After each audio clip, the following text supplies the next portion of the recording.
Et bonjour, c'est Nicolas de Immobilier Compagnie et dans cette vidéo, je vais te parler de la philosophie de l'investisseur, de mes produits. Je vais te parler d'un peu tout ça, tu vas voir. Bon, je parle pas très souvent de mes produits, mais j'en parle quand même, je m'en cache pas. De toute façon, bon voilà, coupable. Qu'est-ce que tu crois toi? Et surtout, l'idée c'est de te montrer en fait cette philosophie de l'investisseur. Et je vais faire un parallèle avec les deux parce que ça me paraît opportun. En fait, tu vas voir, allez, c'est parti. Alors tu le sais peut-être ou pas, dans la description tu as des liens vers les produits numériques que je propose. Mais bon voilà, je propose des produits numériques et je vais m'appuyer là-dessus pour te parler de la philosophie de l'investisseur. Tu vas voir, c'est intéressant. Dans le monde du web, il y a plein de formules qui sont proposées avec les produits numériques, dont une formule qui aujourd'hui, j'ai envie de dire, émerge un peu de toutes les formules qui sont proposées, c'est l'abonnement. Et je vais prendre cet exemple-là, je vais t'expliquer pourquoi je ne mets pas d'abonnement en place et je n'en mettrai pas, et je me permets de le dire ouvertement.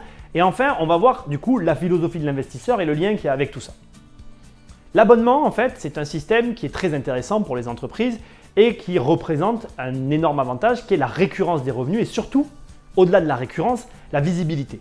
On parle trop rarement de ça, mais l'avantage de l'abonnement, c'est cette espèce de visibilité qu'on a sur du long terme et cette espèce de prédictabilité, tu me corriges dans les commentaires comme d'habitude, c'est prédictible, tu m'as compris. Voilà, je ne sais pas si on peut dire prédictabilité, on s'en fout. Cet aspect prédictible est très intéressant pour une entreprise, voire c'est même le nerf de la guerre aujourd'hui et c'est pour ça que l'abonnement est vraiment aussi attractif pour toutes ces sociétés. C'est une manière de se reposer finalement sur des revenus et d'avoir cette espèce de constance qui est une ligne de fond, j'ai envie de dire. Mais voilà, le truc et le point, c'est ça, c'est que si toi, tu es là, c'est que tu es un investisseur. Et si tu es un investisseur, tu vas comprendre pourquoi tout de suite, je ne peux pas proposer d'abonnement parce que la démarche de l'investisseur, c'est justement l'inverse. L'investisseur, lui, ne va pas chercher à obtenir finalement une prédictibilité pour ses revenus, il va chercher à préserver d'abord son capital et en deuxième temps, il va chercher à ce que ce capital soit optimisé en termes de rente et disponible pour toujours pouvoir augmenter. Ça, c'est vraiment la base de l'investissement. Et pour pouvoir en fait avoir cette notion de préserver son capital, d'augmentation du capital et derrière avoir cette rentabilité, il y a ce besoin fondamental qu'a l'investisseur d'amortir son investissement. Et c'est là où ça devient intéressant, c'est que si je te propose un produit par abonnement et que tu es un investisseur, je te pose la question, mais comment tu vas pouvoir amortir ce que je te propose? De mon point de vue, c'est impossible. En tant qu'investisseur, je n'achèterai jamais un produit en abonnement chez qui que ce soit. Je n'achèterai que des produits secs que je peux avoir en direct et ça me permettra d'amortir le produit, c'est-à-dire que j'ai un coût, en face j'ai un besoin de rentabilité X pour amortir le coût d'achat et je peux calculer. Le défaut de l'abonnement, c'est justement le pendant, le point opposé. Tu vas prendre un abonnement qui a une durée sur ad vitam, sans aucune manière de savoir à quel moment tu auras besoin de l'arrêter. L'abonnement continue en permanence et il y a deux manières de voir la chose. Soit tu dois en face du coup doubler le revenu et être en permanente croissance pour arriver à compenser finalement cette charge constante. Ou alors, effectivement, on est face à une charge sèche, tu l'absorbes comme une perte dans les pertes et profits. Et dans ces cas-là, tu l'acceptes, mais ça reste une perte. Alors, il n'y a jamais de perte quand on est OK pour payer quelque chose, c'est qu'en échange, on obtient un truc qui nous convient et ce n'est pas ce que je sous-entends. Ce que je veux te mettre en avant, c'est que toi, ton souci d'investisseur, c'est d'amortir. Et comme tu veux amortir, c'est impossible pour moi en tout cas de te proposer quelque chose que je ne serais pas capable d'acheter moi-même.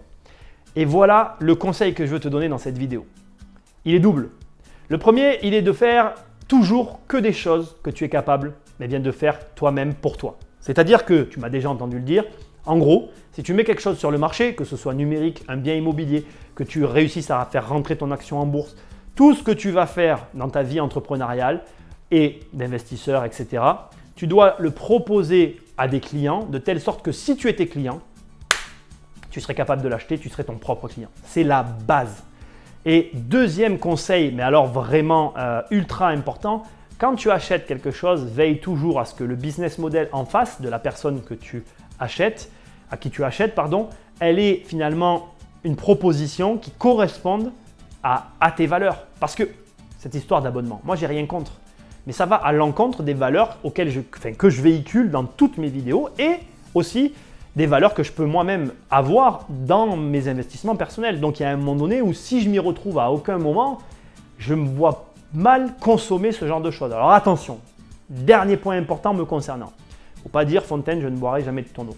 Je pense qu'il existe, et j'en ai certains en tête, des abonnements de certains services qui sont intéressants. Il ne faut pas se fermer complètement. Quand on n'a pas le choix, on n'a pas le choix. Je pense entre autres au téléphone. J'ai jamais réussi à supprimer les abonnements du téléphone. Mais tu vois ce que je veux dire? L'idée, c'est vraiment d'essayer de tout le temps être collé à ses propres valeurs et d'avoir finalement cette ligne de conduite qu'on va retrouver autant dans ce que tu peux proposer que dans ce que tu vas faire. Et si tout est correct, tu vas voir que tout va aller pour le mieux. Alors, si tu es ici, c'est que tu es un investisseur. Alors, dis-moi dans les commentaires ce que tu penses des abonnements. Ça m'intéresse parce que là, je viens de te donner mon avis, mon conseil. Mais je peux avoir tort. Et tu sais que ça ne me dérange pas que tu ne sois pas d'accord. Ça m'intéresserait d'échanger avec toi. Et pourquoi pas, je ferai une autre vidéo pour aller à l'encontre de ce que je viens de dire. Allez, partage cette vidéo à tous ceux qui sont contre moi pour qu'ils aient leur mot à dire. Et moi, je te dis à très bientôt dans une prochaine vidéo. Ciao! Non, tu t'en vas déjà? Investir, c'est plus fort que toi.